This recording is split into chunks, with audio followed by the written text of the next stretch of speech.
안녕하십니까. 자, 여러분과 함께 제1과목 수입 통관 절차에 대해서 함께 공부를 시작하게 되었습니다. 자, 먼저 관세에 대해서 일반적인 설명을 드리고 강의를 시작할까 합니다. 자, 책에 보시면 관세의 개요부터 시작을 하는데요. 여러분께서 보통 관세라고 하면은 수출입업에 종사하는 분들이 아니라고 한다면 대부분 여행 갔다가 돌아오시는 길에 물건을 사가지고 돌아오시면서 이 물건 세관에 수입 신고를 해야 되나요? 아니면 이 물건 관세를 내야 되나요? 아니면 인터넷에서 물건을 수입하면서 15만 원 넘는 물건을 샀을 때 이 물건에 대해서 관세를 내야 되나요? 이렇게 묻는 분들이 대부분인데요. 자, 관세라고 하는 것은 이렇게 여행객들이나 또는 개인이 사고 파는 물건 이외에도 우리나라에서 대부분의 경상수지를 차지하고 있는 기업의 수립거래에서 기업이 원자재를 들여와서 우리나라에서 완제품을 생산해서 다시 파는 그 모든 절차에서 부과되는 것이 관세의 개념을 일반적인 개인이 수립하는 것이 아니라 이제부터는 회사가 우리나라에서 외국으로부터 우리나라에 물건을 수입할 때를 기준으로 생각을 하시면서 접근하시는 게 굉장히 중요합니다. 자, 먼저 관세의 개요부터 보시면요. 관세의 개념이라고 하면 관세는 국가가 재정 수입을 조달하거나 아니면 국내 산업보호를 목적으로 관세 영역을 수립하는 물품에 대하여 법률 또는 조약에 의거해서 국가가 경제적으로 강제적으로 징수하는 금전적인 급부를 관세라고 하는데요. 자, 이 문장이 굉장히 짧은 한 문장이지만 굉장히 여러 뜻을 가지고 있어요. 자, 먼저 국가가 재정 수입을 조달하거나, 자, 먼저 국가가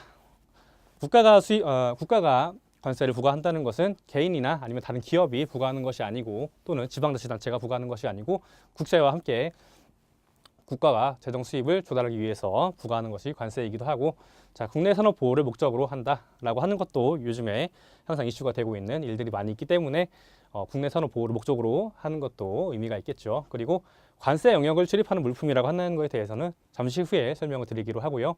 그리고 법률 또는 조약에 의거해서, 자, 법률에 의거해서 저희가 세금을 부과를 해야 되는 게 상식적이죠. 왜냐하면 국가가 아무런 근거 없이 법률에 근거하지 않고 세금을 부과를 한다면 굉장히 저항이 심할 거예요. 자, 하지만 우리나라가 자체적으로 부과를 하는 관세 이외에도 국제적으로 합의를 한 규칙에 의해서 관세를 부과하게 되는데요. 자, 법률 또는 조약에 의거해서 국가가 강제적으로 징수하는 금전적인 급부이다라는 것이 관세의 정의다. 인데요. 자, 너무 함축적으로 설명이 되어 있다 보니까 지금부터 차근차근 설명을 드리고자 합니다. 자, 먼저 관세 영역이란 무엇인가를 보시면요. 자, 우리나라를 기준으로 봤을 때, 자, 한반도가 이렇게 생겼다고 치면요. 우리나라의 영토라고 한다면 뭐 제주도와 독도도 있겠죠. 자, 영토와 부속 도서를 한반도의 영토로 한다라고 되어 있는데, 사실은 관세선을 기준으로 한다고 되어 있는데요. 이게 무슨 뜻이냐면 외국으로부터 우리나라에 물건이 들어온다고 해서 바로 물건이 수입되는 것으로 보는 것이 아니라 어떤 특정한 관세선, 임의의 선을 규정을 해서 이 선을 들어왔을 때 관세가 부과되는 것으로 한다라고 생각하시면 되는데요. 쉽게 말하면 어떻게 생각하시면 되냐면, 제가 만약에 미국에서 물건을 사오게 되었습니다. 그런데 물건이 들어왔는데 이 물건이 제대로 수입이 됐는지, 이 물건 제가 계약한 물건이 맞는지, 제가 살려고 했던 물건이 맞는지 확인을 해야 되겠죠. 그래서 우리나라에는 일정한 과세가 유보되는 보세구역을 두어서 이 보세구역에 물건을 장치하였다가 이 물건이 실제로 내가 계약한 물건이 맞는지, 아니면 내가 사용하고자 하는 시점, 수입하고자 하는 시점까지 수입하고자 하는 시점까지 이 물건이 보관이 될 수 있는 일정한 유보구역을 두는데 보세구역이라고 합니다. 자, 그 보세구역을 기준으로 이 물건이 들어왔을 때 수입이 되는 것으로 봐서 관세선을 기준으로 이 물건이 보세구역으로부터 우리나라 영토 안으로 들어왔을 때 수입으로 본다라고 하는데, 이 보세구역에서 이루어지는 화물의 관리와 반출입 등에 관해서 업무를 수행하는 것이 저희 보세사의 직무라고 할 수가 있겠습니다. 자, 그래서 영토의 개념과는 조금 다른 임의의 관세선이라는 개념을 기준으로 저희가 관세가 부과되는 영역을 판단을 하고 있다. 이렇게 간략하게 이해를 해주시면 나중에 보세구역에 대해서 이해가 쉽게 될 것 같고요. 자, 다음으로 관세의 성격이라고 하시면, 자, 관세는 관세의 관세라는 것이 조세이기 때문에, 즉 세금이기 때문에 조세적인 성격을 띠고 있습니다. 자, 먼저 아까 말씀드린 것처럼 국세다. 국가가 부과하는 것이다. 자, 지방자치단체가 부과하는 지방세와 다르게 국가가 부과하는 것인데요. 자, 저희가 관세를 담당하는 것이 관세청이죠. 마찬가지로 다른 국세를 부과하는 것이 국세청입니다. 자, 그 두 개의 청이 담당하고 있는 일종의 국세다. 비록 청은 다르지만 관세청과 국세청으로 구분되어 있지만 엄연히 국가가 부과하는 국세다라는 것과 재정 수입을 목적으로 한다라는 것, 그리고 강제적으로 부과된다는 것도 설명드렸고요. 그리고 원칙적으로 금전으로 납부하는 것을 원칙으로 합니다. 자, 뭐 물납하는 것이 원칙적으로 뭐 금지가 되어 있는 것은 아예 금지가 되어 있는 것은 아니지만 대부분 금전으로 납부를 하는 것이 원칙이고, 수입한 물건에 대해서 만약에 제가 납부를 해야 되는 세금이 있는데 납부를 하지 않았다라고 한다면 이 물건을 가지고 바로 세금에 충당하는 것이 아니고 이 물건을 매각을 통해서 금전으로 환산한 다음에 이 환산한 금전에 대해 금전으로 납부하는 것을 원칙으로 한다. 자, 그래서 원칙적으로 물건으로 납부하는 것은 안 된다. 금전으로 납부하는 것이 원칙이다. 그리고 특별급부에 대한 반대급부가 아니라는 말은 무엇이냐면, 원칙적으로 국가가 어떤 특정한 서비스를 제공하는 것에 대해서 그거에 대한 대가를 지불하는 것이 아니고 강제적으로 물건을 수입하기만 하면 납부해야 된다는 뜻이 이 특별급부에 대한 반대급부가 아니다라고 생각하시면 될 것 같습니다. 자, 다음으로 관세는 소비세적인 성격을 가지고 있습니다. 자, 소비세라고 하는 것은 무엇이냐면 우리나라에 들어와서 물건이 소비될 것을 전제로 관세가 부과가 되는 것이라고 생각하시면 되는데요. 자, 다른 내국세들 보시면 원칙적으로 소비세적 성격을 기준으로 봤을 때 세금을 어떻게 분류할 수가 있냐면, 뭐 소득에 대해 부과되는 소득세나 아니면 재산에 대해 부과되는 재산세나 방금 말씀드린 것처럼 우리나라에서 소비될 것을 전제로 부과되는 소비세, 그리고 우리나라에서 유통 단계마다 부과가 되는 유통세를 생각하실 수가 있는데요. 뭐 소득세라고 하시면 너무나 잘 아시는 뭐 근로소득세 같은 게 있고, 재산세도 마찬가지로 잘 아시겠죠. 자, 소비세 같은 경우에는 우리나라에서 소비될 것을 전제로 부과가 되기 때문에 우리나라에 들어왔는데 물건이 소비되지 않고 바로 나가요. 수입이 됐지만 우리나라에 들어와서 수입 신고를 하고 저희가 사용하려고 했는데 막상 사용이 되지 않고 반출이 된다라고 한다면 이 관세를 부과할 의미가 없어지게 되겠죠. 그렇기 때문에 부과했던 관세를 나중에 돌려주거나 깎아주게 되는데 그것을 관세의 환급이나 감면이라고 저희가 부르고 있고요. 그건 저희가 차후에 함께 공부하게 될 겁니다. 그리고 다음으로 유통세라고 한다면 유통 단계마다 취득세 생각하시면 됩니다. 소비가 일어나지도 않지만 우리가 집을 샀다던가 했을 때 거래 단계마다 부과되는 것이 유통세인데, 이 네 가지 성격의 세금 중에 관세는 소비세적인 성격을 가지고 있다라고 생각하시면 되고요.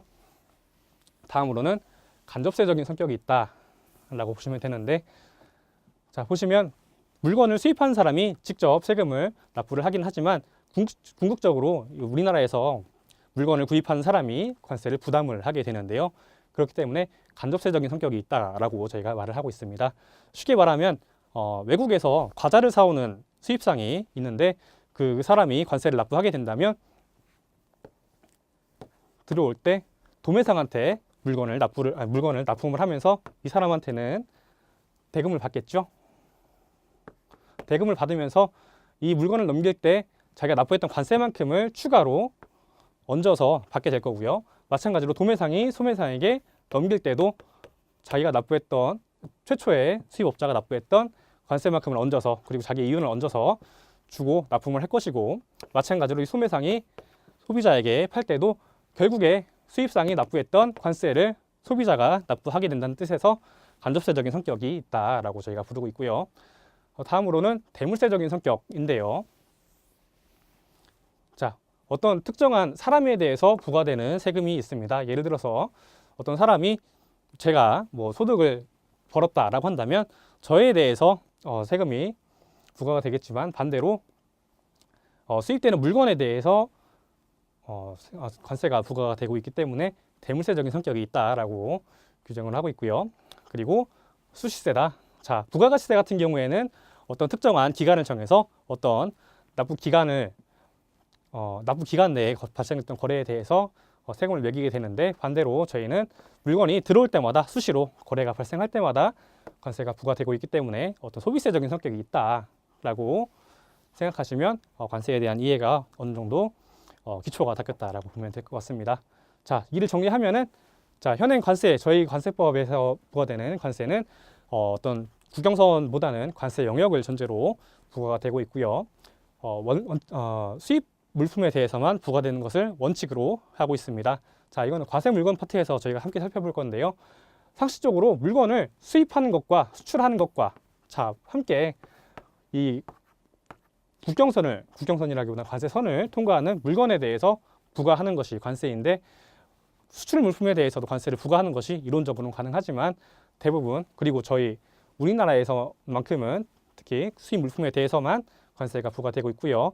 자, 그리고 미국과 중국의 요즘이라기보다는 미국과 중국의 분쟁에서 볼 수 있듯이 자유무역의 장벽으로 볼 수도 있지만 국내 산업을 보호하는 역할도 하고 있다라고 보시면 되겠습니다. 자, 그래서 보시면 뒤에 관세의 종류가 여러 가지가 있는데요. 관세 부과 기회에 따라서 수출세, 수입세, 아니면 부과 목적에 따라서 국내 산업 보호하는 보호관세나 재정관세, 이렇게 여러 가지로 나눌 수 있는데, 참고국적으로 보시고요. 관세에 대한 이론적인 배경이니까 이런 게 있구나 하고 보시면 되고, 제가 본격적으로 공부를 해야 되는 것은, 자, 먼저 관세법 조문에 근거한 관세 부과의 구체적인 배경과 실제적인 또 절차에 대해서 저희가 공부를 하면 된다고 보겠습니다. 네, 그래서 자, 관세법의 목적이 관세법 1조에 나와 있는데요. 자, 굉장히 좋은 말 쓰여 있죠. 이 법은 관세의 부과 징수 및 수출 물품의 통관을 적정하게 하고 관세 수입을 확보함으로써 국민 경제 발전에 이바지함을 목적으로 한다라고 되어 있습니다.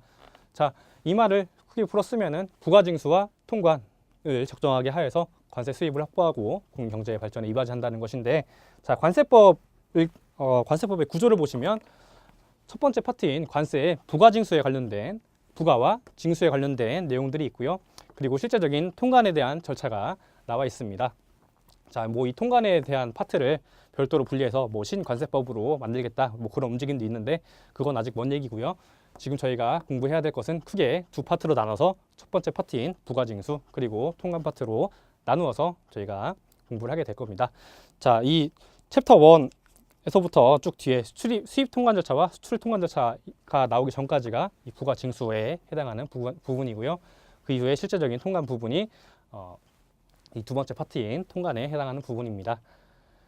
자, 그래서 원칙적으로는 이 관세법 안에서 모든 것을 다루기가 어렵지만, 그럼에도 불구하고 관세법은 여러 가지 성격의 규정을 두고 있는데요.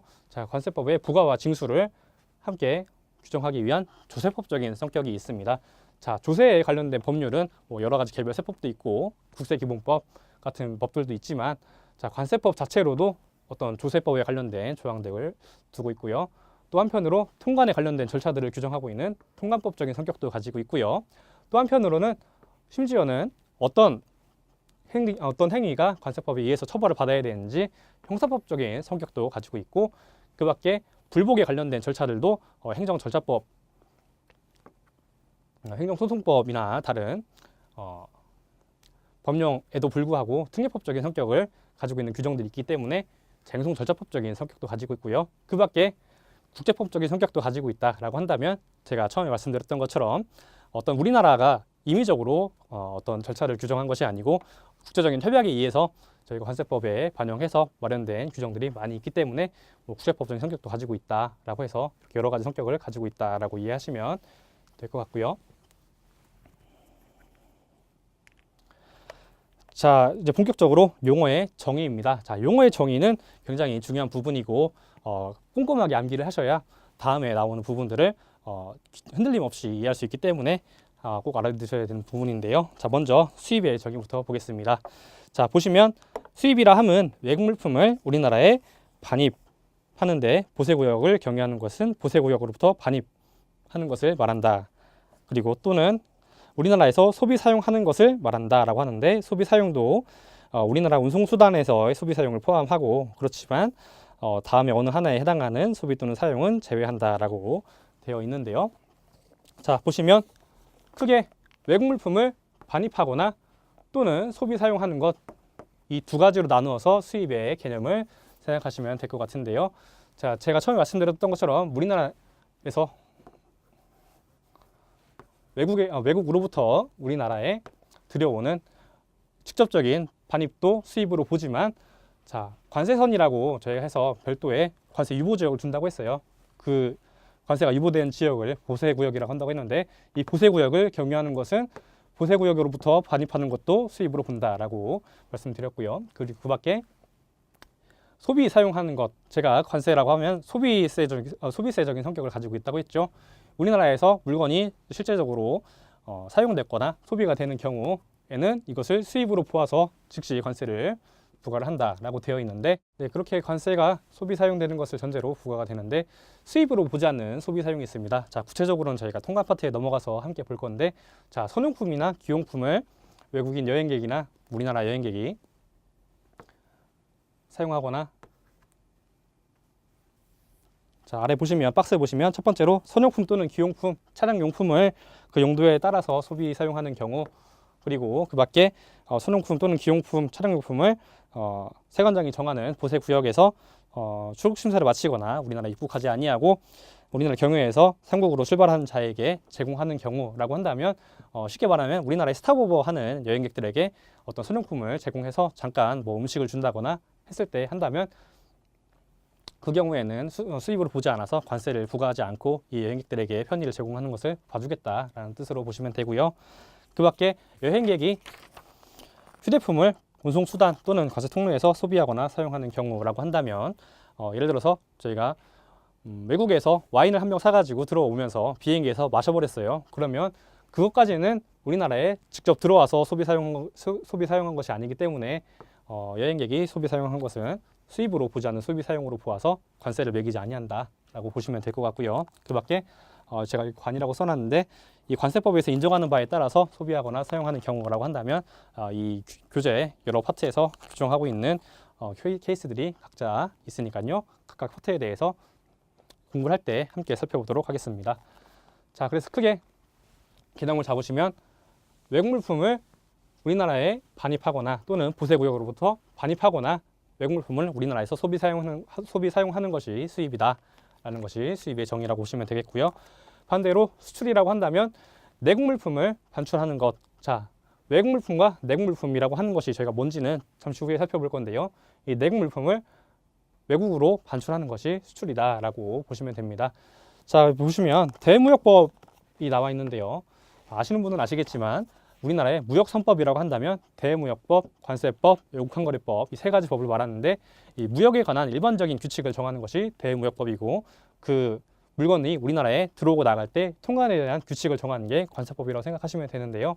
자, 넓게 보시면 대무역법은 보다 넓게 규정을 하고 있는데, 규제에 보시면 뭐 수출입 승인이라든가 지급 영수를 포함해서 대무역법은 수출입을 규정하고 있고요. 또 그 밖에 우리는 물품만을 규정하고 있는데, 대무역법은 뭐 용역을 대상으로 하고 있기도 하다. 뭐 그런 차이점들이 있는데, 그런 여러 가지 차이점에도 불구하고 관세법에서는 관세의 통관과 부가징수에 물건의 통관과 관세의 부가징수에 초점을 두어서 이 물품에 포커스를 두어서 규정을 하고 있다라고 생각하시면 될 것 같고요. 자, 반송은 외국 물품을 들여왔는데 뭔가 문제가 있어요. 그러면 이거를 환불을 하기 위해서 다시 돌려보내야 되겠죠. 그 경우에 반송하는 것을 반송이라고 하는데, 이 경우에도 통관이 되지 않은 상태의 외국 물품을 반출하는 것을 반송이라고 하고 있습니다. 자, 국내에 도착한 외국 물품이 수입 통관 절차를 거치지 아니하고 다시 외국으로 반출되는 것을 말한다라고 보시면 되고요. 자, 외국 물품이 뭔가? 자, 외국 물품을 국내에 반입하거나 소비 사용하는 것이 수입이라고 했었는데요. 그러면 이때 외국 물품이란 무엇이냐라는 게 궁금한 부분일 겁니다. 자, 다시 또 보시면 도착 물품. 자, 외국으로부터 우리나라에 도착한 물품인데 원칙적으로 외국 물품이라고 보시면 되는데요. 그런데 이때 외국의 선박이 공해에서 채집한 수산물을 외국 물품에 포함한다라고 보시면 되는데, 자, 먼저 이 수산물에 대해서 정리를 해보면, 각각 우리나라의 영해에서 우리나라 선박이 잡은 수산물은 당연히 내국 물품, 우리나라 물품으로 봐야 되겠죠. 그렇지만 자, 주인 없는 태평양 한가운데에서 우리나라 선박이 물고기를 잡아왔어요. 그러면 이거는 외국 물품일까요? 내국 물품일까요? 자, 보시면 우리나라 선박이 잡아온 물건은 내국 물품이다 라고 생각하셔서 이거에 대해서 우리나라 선박이 잡아와서 부산에 다시 들어와서 파는 물고기에 대해서는 수입으로 보지 않아서, 즉 내국 물품을 다시 들어오는 거기 때문에 수입으로 보지 않아서 관세를 내지 않지만, 반대로 러시아 선박이 공해상에서 물고기를 잡아다가 부산에 들어와서 팔아요. 그러면 이것은 외국 선박이 공해에서 채집한 수산물을 우리나라에 들어와서 파는 것이기 때문에 외국 물품을 우리나라에 반입하는 것이 되겠죠. 그래서 이 경우에는 수입으로 보아서 관세를 납부하게 될 의무가 있는 겁니다. 자, 수산물은 이렇게 크게 어느 나라의 선박이 공해상에서 물고기를 잡아오느냐 가지고 생각하시면 이해가 편하고요. 그리고 그 밖에 우리나라 물건이지만 우리나라 공장에서 만든 물건이지만 수출 신고가 수리된 물건인 경우에는 마찬가지로 외국 물품으로, 그 수출 신고가 수리된 시점부터는 외국 물품으로 본다라고 생각하시면 되고요. 그 밖에 사실 여러 가지 규정에 의해서 내국 물품의 성격인데도 불구하고 외국 물품으로 간주해서 외국 물품에 준해서 처리를 하는 것들이 있습니다. 자, 보수 작업이라고 하면 보세구역에서 어떤 물건에 대해서 원산지 표시를 한다거나 여러 가지 경미한 하자를 치유하기 위한 작업들을 보수 작업이라고 하고요. 그 밖에 그 경미한 작업보다 좀 더 외국 물품의 실질적인 변형을 가지고 오는 작업들을 보세 작업이라고 하는데, 이 보수 작업과 보세 작업에 대해서는 제2과목과 3과목에서 구체적으로 보게 될 거고요.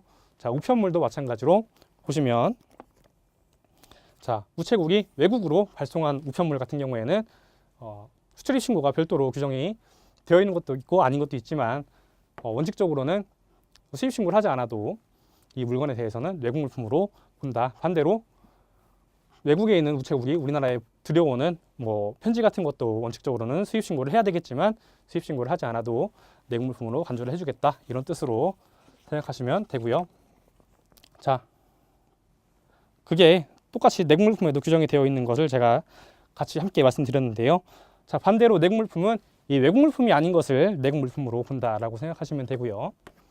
그리고 방금 말씀드린 것처럼 우리나라 선박이 공해에서 잡아온 것을 내국 물품으로 본다. 그리고 자, 반출의 특례 두 가지가 있는데, 자, 원칙적으로는 이 보세구역에 들어왔던 물건은 임의로 반출하거나 수입 신고가 수리되기 전에는 반출하거나 들여와서는 안 되는 것이 원칙인데, 그럼에도 불구하고 수입 신고를 하지 않아도, 수입 신고를 하기 전임에도 불구하고 반출을 허용해 주는 것이 있는데, 자, 수입 신고 수리 전 반출 승인이 있고 수입 신고 전에 반출 승인을 해주는 것이 있습니다.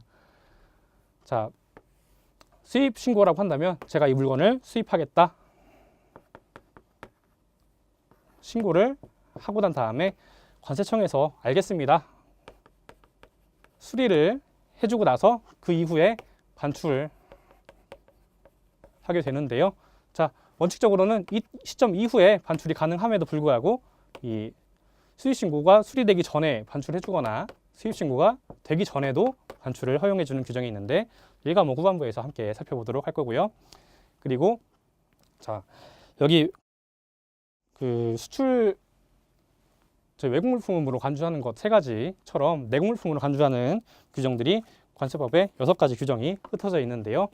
자, 북통 매우 추몰이라고 제가 앞글자만 따서 간단하게 읽을 수 있게 해놓긴 했는데, 자, 똑같습니다. 우편물 같은 경우에도 외국의 최신 간서가 발송한 우편물, 그리고 보시면 순서가 좀 다르게 되어 있어요. 우편물부터 나와 있는데, 그 밖에 법에 따라 매각되거나 몰수되거나 통고 처분으로 납부되었거나 국고 기속되었거나 몰수되었거나, 자, 이거를 각자 다 설명드리기에는 지금 시간이 모자랄 것 같은데요.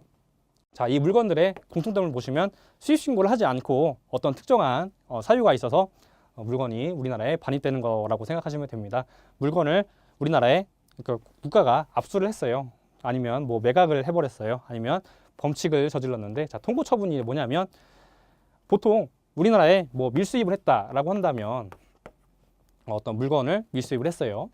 그러면 이 물건을 원칙적으로 관세를 납부하고 들어와야 되지 않겠습니까? 그런데 이 물건을 밀수입을 했다는 것을 어떤 범죄자가 인정을 하고서 제가 이 물건 밀수를 했는데요. 좀 봐주세요라기보다는 이 밀수입 자체가 뭐 모르고 했습니다라고 한다면 어떤 금고, 뭐 감옥에 갈 정도는 아니다, 벌금에 그칠 정도다라고 한다면 이 검사님께 고소를 하지 않고 관세청에서 자체적으로 이 수입화주한테 그럼 이 당신의 범죄를 인정을 하시고 벌금만 내겠습니까? 뭐 재판까지 가지 않고 여기서 벌금 내고 끝내시겠습니까? 라고 한다면 그걸로 그 사건이 종결이 되는데 그거를 통보처분이라고 합니다. 자, 쉽게 말해서 금고형에 해당하지 않는 경우에 벌금형에 해당하는 경우에 범죄자가 그 사실을 인정하면 그 벌금에 해당하는 것만 납부를 하고 범죄 사실을 종료시키는 것을 통보처분이라고 하는데 이 경우에도 수입신고 없이 들어온 거잖아요. 그 경우에도 이미 수입신고가 되어서 우리나라에 들어온 것으로 보아서 내국물품으로 간주를 해주겠다라는 것이 규정의 취지고요. 나머지 뭐 매각되었거나 뭐 국고기속되었거나 이제 그런 것은 각자 뒤에서 보시고 나중에 이 파트 정리하면서 함께 이 6가지 앞글자만 따서 기억해 주시면 될 것 같아요. 시험에 나오지는 않았지만 앞에 내국물품의 정의는 굉장히 시험에서 좋아하는 테마이기 때문에 이런 부분도 보기로 충분히 될 수 있다고 생각해서 설명을 함께 드렸습니다.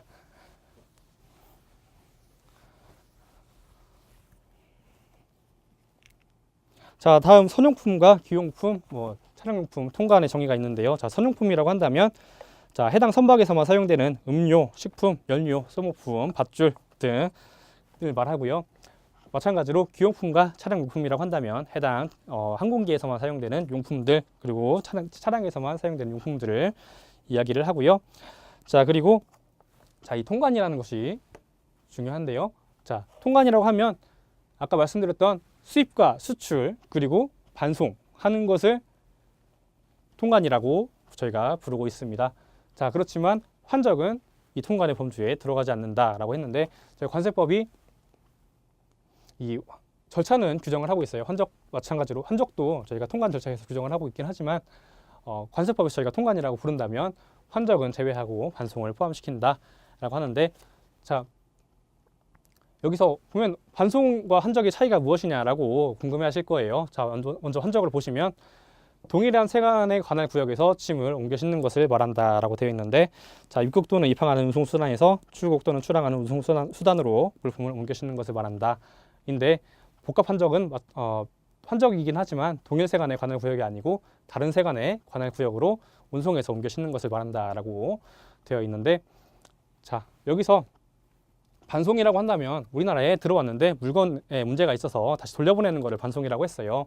그렇지만 환적은 애초에 우리나라에 들어올 의도가 없이 그 운송 과정의 일부로 우리나라에 잠깐 들렸다 가는 것을 환적이라고 합니다. 자, 그래서 보시면 우리나라에서 중국으로 가는 길에 잠깐 들렸다가 배를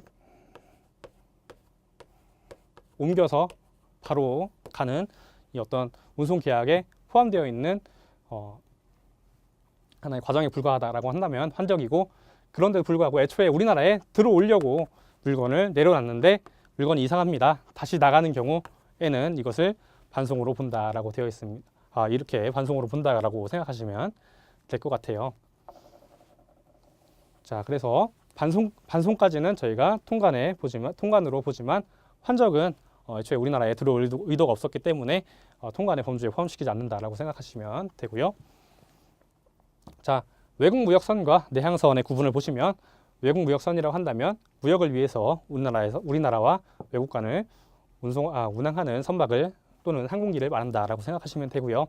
내향선은 우리나라에서만 왔다 갔다 하는 선박과 항공기를 말한다라고 생각하시면 되고 자, 운영인이라고 한다면 자, 특허보세구역에 관한 설치의 운영에 관한 특허를 받은 자 또는 종합보세구역에 관한 설치 운영에 신고를 한 자, 특허를 받은 자를 저희가 운영인으로 하고 있습니다.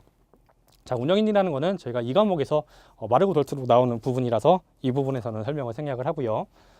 자, 외국무역선이라고 한다면 무역을 위하여라고 제가 강조를 했는데 자, 이렇게 좀 당연한 말도 문제에서는 좀 꼬아서 내는 부분이 있었기 때문에 제가 표시를 한번 해봤고요. 자, 구체적으로 문제가 어떻게 나왔는지를 잠깐 보면요.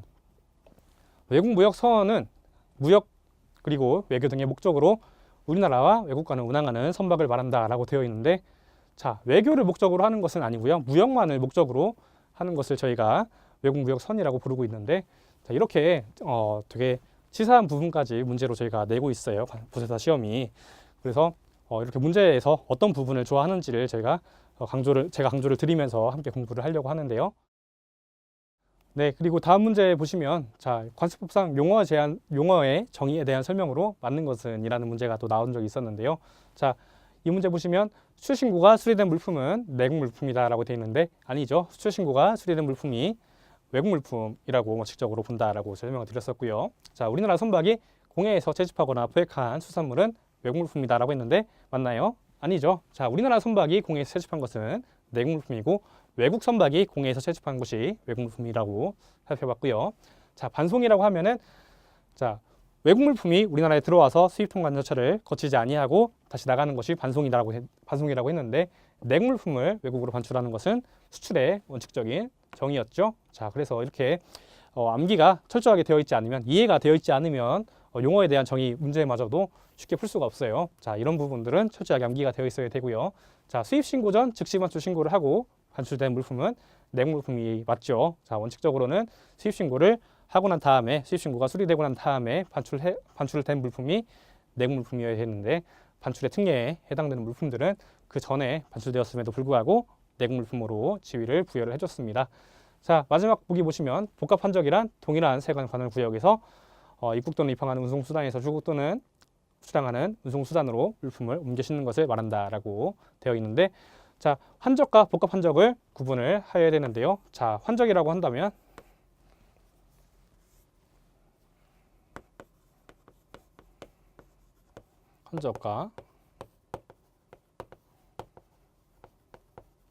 환적은 동일한 세관의 관할 구역 안에서 백끼리 물건을 왔다 갔다 하는 것을 환적이라고 하고요.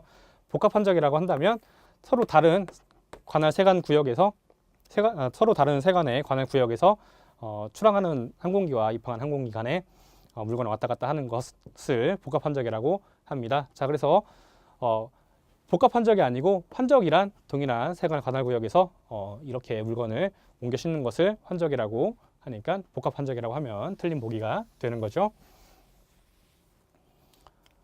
자, 마지막 문제 보시면, 자, 통관이라고 하는 것은 관세법에 따른 절차를 이행해서 물품을 수출하거나 수입하거나 반송하는 것을 저희가 통관이라고 본다고 했었습니다.